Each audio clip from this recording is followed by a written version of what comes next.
So effects are a way that you can add a little depth to your pages. It's a way that you can add just some really cool things that'll make your text stand out, it'll make your images stand out.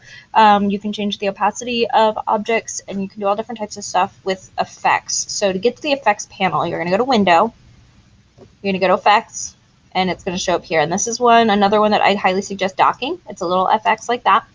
And there are a couple different options here. Okay, so what I'm going to select is I'm going to select my dolphin because I want to put a little drop shadow behind my dolphin. Drop shadows make everything look better in my opinion. Sometimes they're overdone, but rarely. So I'm going to keep it at normal. I'm going to keep the opacity the same. There's no stroke or fill, and there's no text that I can adjust. So I'm going to come down here, right here to the FX, click on that, and I'm going to choose drop shadow.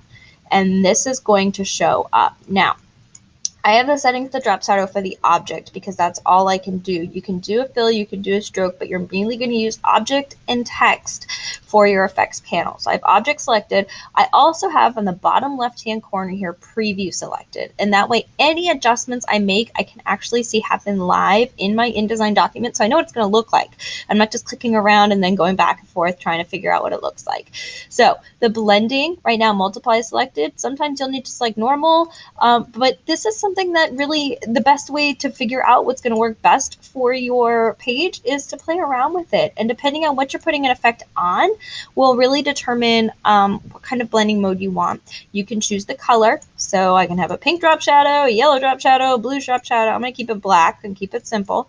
And you can change the opacity. So I can make it super light and subtle, or you can go like hardcore and keep it like super dark. I kind of liked, I'm going to go around a 50%, I think. And you can type in the number here. You can type in the number there. The distance you can see is how far you want that drop shadow to go. I mean, I can have this dolphin shadowing all over my page, but I'm going to keep it fairly close to the dolphin just as a subtle thing there. You can change the angle. So maybe you want the drop shadow on the top or back on the bottom. And then you can change the size options also. So you can make it huge, you can make it little. That is entirely up to you. Now, also from the effects panel, you don't just have to do drop shadows. There are inner glows, there are outer glows, and the more that you adjust this when you click on it, you can decide. Let's make it a color so we can actually see. There you go. That is a 80s dolphin is what that reminds me of. You can change all those different things. There's bevel and emboss, which if you're doing text will really add kind of a 3D effect to it. There is all different, I mean, you can go through, and gradient feather makes things fade in and out. It looks cool. You can include only half a dolphin if you really want to. You can change, you know, how much of a dolphin you're going to include. So there are a bunch of different options. You can do multiple options at once. Like we can select everything and effect out the dolphin.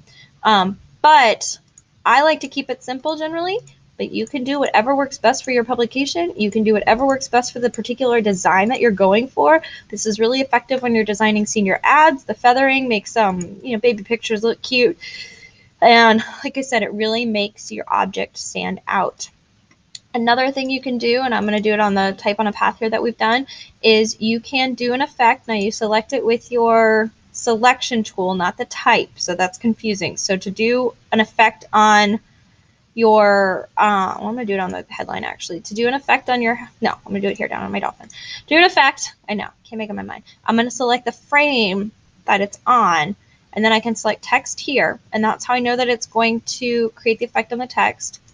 Effects, drop shadow, and you can see again that you have all of your different options here as far as your text is concerned. If you preview it, it'll show up. Now, I'm not thrilled with putting that drop text or drop shadow on this text, so maybe I would mess around with it a little bit and decide that no, I don't actually like it. But that is an option that you have to make things pop, to make things stand out a little bit, and then when you look at it, you can see that it really stands out. So anytime you do a cutout, because you're not going to have the stroke around your frame, it's a good thing to do a drop shadow of some sort or to do some sort of effect on it just to make it stand out from your page a little bit more and to draw a little bit more attention to it.